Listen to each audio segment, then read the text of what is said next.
समस्त बीएल भाई मान को नमस्कार। आशा करछि आपण माने भलरे थिबे। देखंतु बीएल भाई माने जार बूथ दुई भाग हवार थिला, दुईटा पार्ट हवार थिला, जार 1200 भोटर्स रो अधिक थिले। दुईटा पार्ट पई जार अनुमोदन पई जाइतिला ईसीआई ओडिशा को, तो बूथ चेंज हो जाइछि। तो आपण माने जार जार प्रॉब्लम सो करथो जे नाई मोर नंबर अलग आसूची, बूथ नंबर अलग आसूची, आ जनकर बूथ नाम पळे आसूची बा अलग जनकर मो निज बूथ रे आपण अन्य बूथ मेंबर मान को सो करथो। आपण माने समस्त को अनुरोध, प्रथम तो आपण माने लॉग आउट कर दियंतु। लॉग आउट करिकि आ थोर लॉगिन कला बेलको आपणकर निज निज बूथ रो सो करिवो। जार भाग हबार थिबो बूथ भाग हबार थिला, मन करे गोटे बूथ अछि तार 1200 रु अधिक भोटर्स थिले।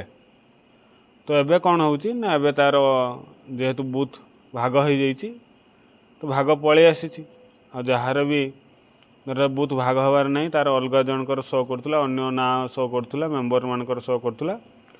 तो सेमानकर एबे आ थोर लॉग आउट करके लॉगिन करिवे। आपनकर निज निजर बूथ मेंबर मानकर ना देखियो, बूथ जो निज बूथ रे जो लोक मान थिले तांको ना मध्य शो करिवो।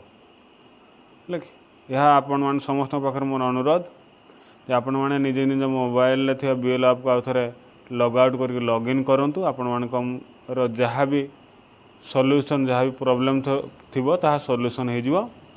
मन कर जाओ आपणकर बूथ जो दुई भाग हबार थिबो ताहाले ता दुई भाग हो जाइथिबो।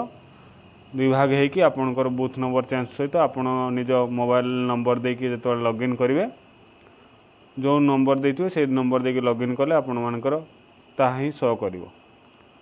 यह थिला आजिकार सूचना। जदि अन्य कौनसी समस्या थाए आपण माने कमेंट करिवे।